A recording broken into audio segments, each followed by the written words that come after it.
বকেয়া ডিএ মেটাতে এসওপি জমা দেওয়ার নির্দেশ নবান্নর। এই সময় রাজ্য সরকারি কর্মীদের একাংশ বকেয়া মহার্ঘ ভাতার একটি অংশ পেয়েছেন। তবে রাজ্য শিক্ষক এবং শিক্ষাকর্মী, অধ্যাপক, পুর এবং পঞ্চায়েত দপ্তরের কর্মীরা এখনো তা পাননি।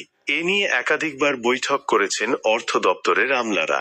যে সরকারি কর্মীরা এখনো বকেয়া ডিএ পাননি, তাদের ডিএ প্রদানের প্রক্রিয়া এক ধাপ এগোলো। কী পদ্ধতিতে বকেয়া মহার্ঘ ভাতা দেওয়া হবে তা ঠিক করার জন্য সংশ্লিষ্ট দপ্তরগুলিকে স্ট্যান্ডার্ড অপারেটিং প্রসিডিওর এসওপি তৈরির নির্দেশ দিয়েছিল নবান্ন। শনিবার অর্থ দপ্তর এক নির্দেশিকায় জানিয়েছে, 13 এপ্রিলের মধ্যেই এ বিষয়ে বিস্তারিত রিপোর্ট জমা দিতে হবে।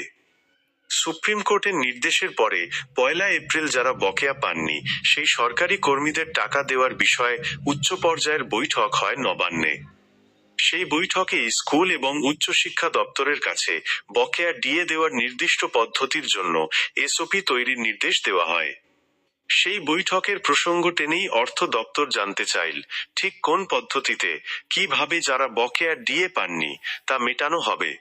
এর জন্যই এই এসওপি তৈরির সিদ্ধান্ত। ইতিমধ্যেই উচ্চশিক্ষা দপ্তর রাজ্যের প্রতিটি সরকারি এবং সরকার পোষিত স্কুলের কাছে কর্মরত শিক্ষক ও শিক্ষাকর্মীদের বিস্তারিত তথ্য চেয়ে পাঠিয়েছে। অর্থ দপ্তর স্কুল ও উচ্চশিক্ষা দপ্তরকে জানিয়েছে, সোমবারের মধ্যেই সম্ভাব্য খরচের হিসেব জমা দিতে হবে।